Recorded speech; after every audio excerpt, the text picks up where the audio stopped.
As we come to the end of 2021, I want to take a few moments just to talk to you about the spiritual power of the practice of reflection. The end of the year provides a helpful opportunity to look back on the year that has been and to reflect. And maybe you, like me, are quite a reflective personality, or maybe actually you're much more prone to live in the present or to dream about the future. But whatever our personality, I believe there's a way to reflect that can bring God into the midst of our reflections, our memories, our processing of what has been, and can have real spiritual benefit, faith-boosting benefit for the road ahead.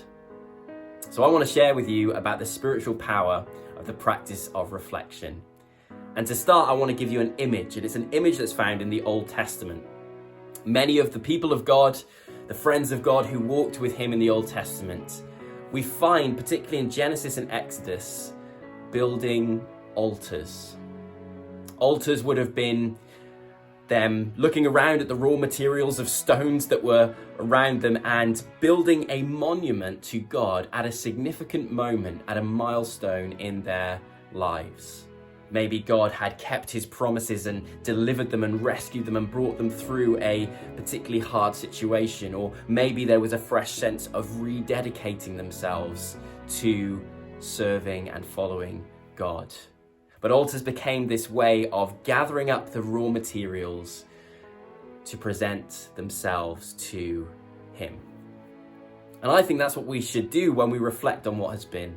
We gather up the raw materials of our lives, of hurts and pains and sorrows and joys and hopes and fears and waiting and boredom and all the different pieces, the threads, the stones that represent what our lives have been in the past year, and we present them to God with two goals in mind.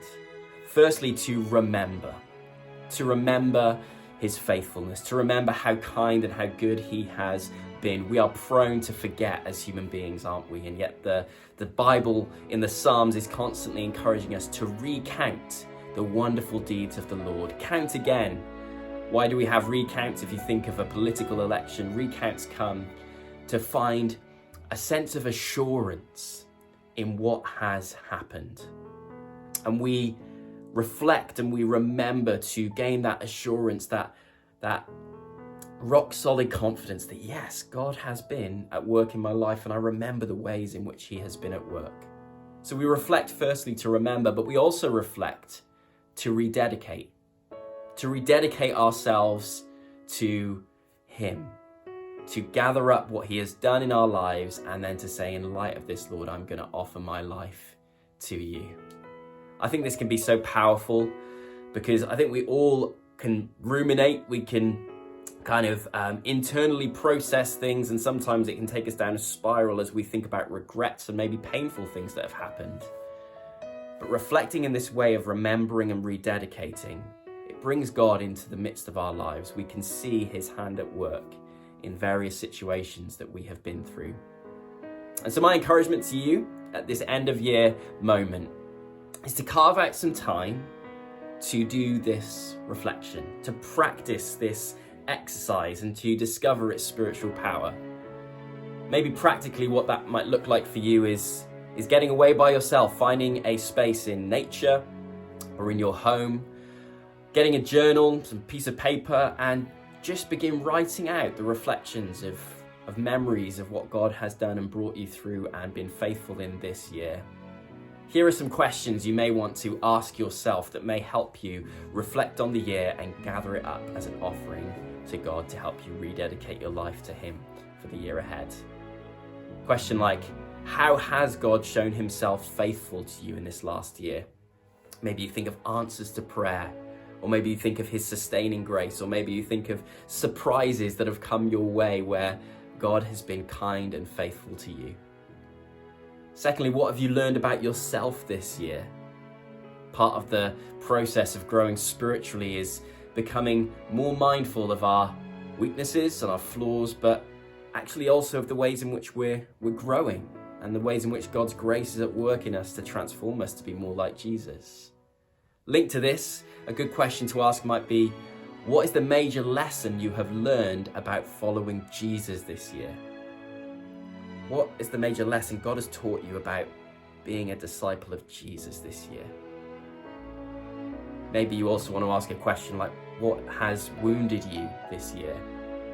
It's important actually after a year of attrition to process our pain honestly with God. Time and time again in the Bible, the people who are closest to God have learnt the practice of lament, pouring out their pain and their sorrow to Him.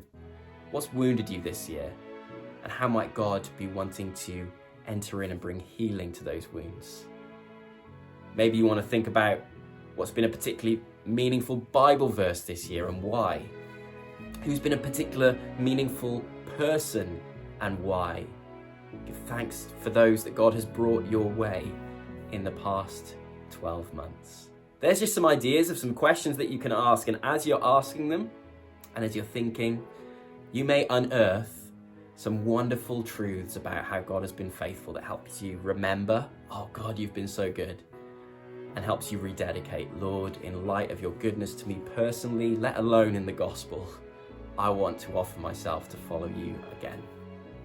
And then it'd be great if people shared reflections with one another, that we could encourage one another at the end of this year with how God has been faithful to us as a church family, as individuals, how He has met with us, sustained us, provided for us, protected us in the year that has been 2021.